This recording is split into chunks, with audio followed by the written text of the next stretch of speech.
Hello everyone, সবাই কেমন আছো? নিশ্চয়ই ভালো আছো, সুস্থ আছো।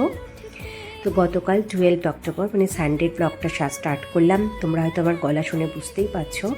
আমার আর শুধু আমার একার নয়, আমাদের তিনজনেরই ঘরে ভাইরাল ফিভার, জ্বর, সর্দি, কাশি একদম লেগেই ছিল গত 2-3 দিন ধরে। তো শনিবার থেকেই ঠিক করে রেখেছিলাম, যেহেতু নেক্সট উইকে দিওয়ালি আসছে, তার জন্য কিন্তু ঘরগুলোকে ডিপ ক্লিনিং করতে হবে।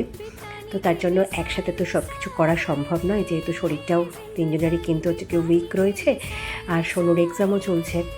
তো তার জন্য দিব্যেন্দু আর আমি দুজনে মিলে একদম সকাল সকাল গতকাল কিন্তু একদম কোমর বেঁধে লেগে পড়লাম। ফার্স্টে সকালে উঠে চা জলখাবার সমস্ত কিছু খাওয়া দাওয়া করে নিয়ে ও লেগে পড়লো ব্যালকানি দুটো ক্লিন করতে, আর আমি লেগে পড়লাম কিন্তু ঘরগুলোকে পুরো ডিপ ক্লিনিং করতে। ফার্স্টে তো ওইদিকে ব্যালকানিগুলো ক্লিন করছিল, ভালো করে একদম ধুয়ে পুরো একদম নতুনের মতন বানিয়ে দিয়েছে।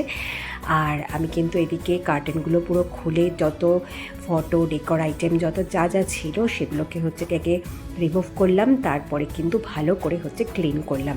আমি যেহেতু উইকলি আর মান্থলি ক্লিন করি, আমার তাই একটু কিন্তু কষ্টটা সবার থেকে একটু কমই হয়। এখন তো চারিদিকে সবাই ঘর দোর সবাই পরিষ্কার করছে, আমাদের এদিকে তো বেশি দিওয়ালির সময় সবাই চারিদিকে পরিষ্কার করে।